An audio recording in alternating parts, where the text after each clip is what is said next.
Hey guys, welcome back to our own YouTube channel seven technical. So दोस्तों, आज हम लोग बात करने वाले हैं कि आपने बहुत जगहों पे देखा होगा, खासकर रेजिडेंशियल बिल्डिंग और कमर्शियल बिल्डिंग में जो हमारा फाइनल छत होता है, फाइनल फ्लोर होता है, जिसके ऊपर कोई भी आपका फ्लोर नहीं आने वाला है। तो वहाँ पे भी आप स्टिल देखोगे कि जो हमारा रीइंफोर्समेंट है, कॉलम रीइंफोर्समेंट जो वर्टिकल डायरेक्शन में ऊपर की तरफ बढ़ रहा है, तो वहाँ पर आप छत पर क्या देखते हो कि उसको बाहर की तरफ निकाला जाता है। ठीक है। और कुछ ये जो आप सामने देख रहे हो, आपका रीइंफोर्समेंट देखो कि ये छत है, उसके बाद भी यहाँ पे रीइंफोर्समेंट क्या है, ऊपर की तरफ निकला हुआ है। और हम लोग यहाँ पे देखने में ऐसा कुछ कॉलम की तरह लग रहा होगा, लेकिन इसको लोकल लैंग्वेज में जब काम करवाते हैं तो उसको बोला जाता है कच्चा कॉलम। तो ये देखने में पूरा पूरा कॉलम की तरह, मतलब कॉलम की तरह हमने कास्ट कर दिया और सरिया बाहर की तरफ निकला हुआ है। तो मैं आज वही चीज़ यहाँ पे आपको बताने वाला हूँ कि इसका पर्पस क्या है, इसको क्यों लाया जाता है, यहाँ पे ऐसे रीइंफोर्समेंट बाहर क्यों निकाला जाता है, और फिर कि ये जो कॉलम की तरह हमने इसको कास्ट करके रखा है उसके पीछे का रीज़न क्या है। ठीक है। तो वीडियो में आगे बढ़ने से पहले अगर आप हमारे चैनल पर नए हो तो प्लीज़ चैनल को सब्सक्राइब करो और बेल आइकन को ज़रूर से प्रेस करना, इससे आपको हमारे लेटेस्ट अपडेट हमेशा सबसे पहले मिलते रहेंगे। सो फ्रेंड, अब हम लोग बात करते हैं कि आखिर ये चीज़ यहाँ पे हो क्यों रहा है। तो देखो, होता ये है कि फॉर एग्जांपल कि आप अपना हाउस कंस्ट्रक्शन कर रहे हो, ठीक है, और उसमें क्या है कि अभी आप G+1 का कंस्ट्रक्शन कंप्लीट कर लिए। अभी आपका फ़िलहाल कोई प्लान नहीं है G+2 या G+3 का कंस्ट्रक्शन करने का, बट इन अपकमिंग फ्यूचर आप G+2 या G+3 तक भी जाओगे, लेकिन करंट में नहीं जाना है। तो उसलिए उस टाइम हम लोग को ये करना होता है कि हमें जो अपनी रीइंफोर्समेंट है ना, वो कॉलम से, मतलब आपका फाइनल स्लैब जो होगा उससे ऊपर निकालनी पड़ती है। ठीक है। और वो कम से कम आपको 1 से 1.5 मीटर तक आपको क्या करना है, निकाल के रखना है। ठीक है।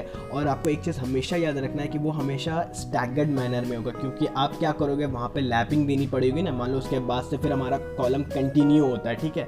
तो हमने 1 से 1.5 मीटर कम से कम रखो, 1.5 मीटर हमने निकाल के रखा, फिर हम लोग उसमें क्या करेंगे, लैपिंग देंगे। क्योंकि लैपिंग देते तो आपको मालूम है कि वहाँ पे आप जब लैपिंग प्रोवाइड करोगे तो एज की मतलब आपका जो स्पेसिफिकेशन होगा उसके हिसाब से 40D या 45D या 50D कुछ ऐसा रहने वाला है। तो उस हिसाब से आपको लैपिंग देना होगा, और लैपिंग हमेशा स्टैगर्ड मैनर में होता है। तो आप यहाँ भी देख सकते हो कि ये आपको जो रीइंफोर्समेंट है ना, वो सबका लेंथ जो है वो सेम नहीं है, वो स्टैगर्ड है। स्टैगर्ड इसीलिए करते हैं ताकि जब आप लैपिंग दोगे तो वो एक जगह पे लैप नहीं आकर वो स्टैगर्ड मैनर में लैप आ जाएगा।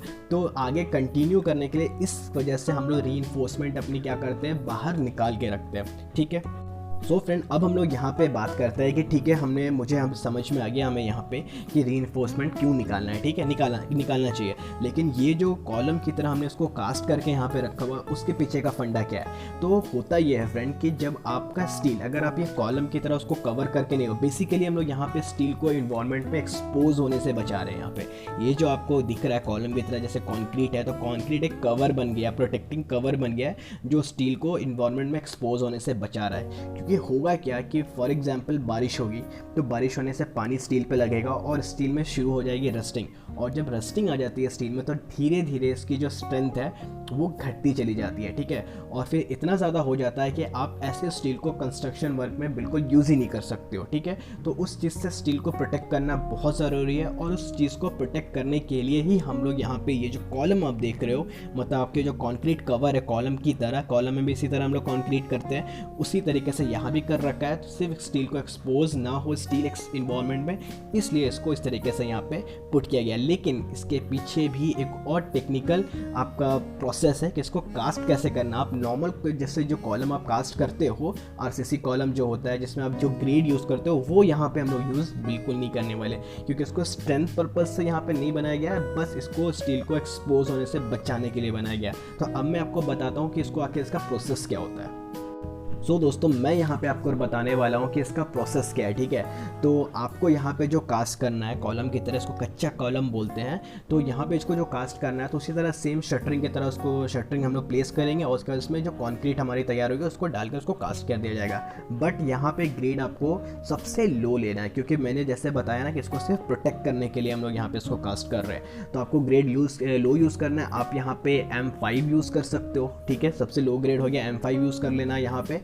और मैंने बहुत जगहों पर देखा है कि ये लोग क्या करते हैं कि सेम जिस तरीके से हम लोग RCC कॉलम को कास्ट करने के लिए जो ग्रेड यूज़ करते हैं, लाइक M25 यूज़ जो किया जाता है, वो M25 से इसको कास्ट कर देते हैं। ठीक है। अब इससे होता क्या है कि कास्ट करने के टाइम में भी बहुत ज़्यादा सीमेंट लगता है, एंड अल्टीमेटली इसको फाइनली इसको क्या करना है, तोड़ना है। तोड़ने के वक्त भी क्या होता है कि आपको बहुत ज़्यादा लेबर इफेक्ट, मतलब जाहिर है कि आप M20 का अगर कॉलम कास्ट करोगे तो उसमें स्ट्रेंथ बहुत ज़्यादा होता है, फिर उसको तोड़ने के लिए एक्स्ट्रा लेबर लगता है, तो लेबर चार्ज बहुत महंगा पड़ जाता है। और आपका जो एक्स्ट्रा सीमेंट आपने जो लगाया वो भी महंगा पड़ जाता। अल्टीमेटली बहुत महंगा पड़ता था। ऐसा गलती आपको बिल्कुल भी नहीं करना। आप लो यूज़ कर लो, M5 यूज़ करो। इससे फ़ायदा ये होगा कि जब इसको डिसमेंटल करना होगा, जब इसको तोड़ना होगा, तो M5 बहुत आसानी से टूट जाएगा। मतलब आप इतना जितना कॉलम यहाँ पे देख रहे हो ना, इसको तोड़ने के लिए हार्डली से हार्डली आपको 20 to 25 और 30 मैक्स टू मैक्स 30 मिनट में ना ये सारा जो कॉलम हमने यहाँ बना के रखा कंक्रीट वो ईजिली हो जाएगा, टूट जाएगा। फिर यहाँ पे हम लोग अपने आगे का काम को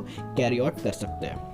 एंड बहुत लोग ये भी करते हैं कि स्टील में इस तरह का कंक्रीट कास्ट ना करके ये लोग क्या करते हैं कि उस पर एंटी रस्ट केमिकल की कोट कर देते हैं, ठीक है। तो मैं पर्सनली आपको कभी ये सजेस्ट नहीं करूँगा, क्योंकि प्रॉब्लम क्या होता है कि थोड़े वक्त के लिए तो ये ठीक है, लेकिन लॉन्ग ड्यूरेशन के लिए ये वर्क नहीं करता। उसके बाद भी स्टील में रस्टिंग हो जाती है। तो ये जो मैंने स्टेप बताया, प्रोसेस बताया, सबसे अच्छा प्रोसेस है। आप इसको यूज़ में ज़रूर लो अगर ऐसा सिचुएशन अराइज होता है तो। अदरवाइज़ अगर आपको ये वीडियो अच्छा लगा तो प्लीज़ वीडियो को लाइक करो और चैनल को सब्सक्राइब करो। Thank you.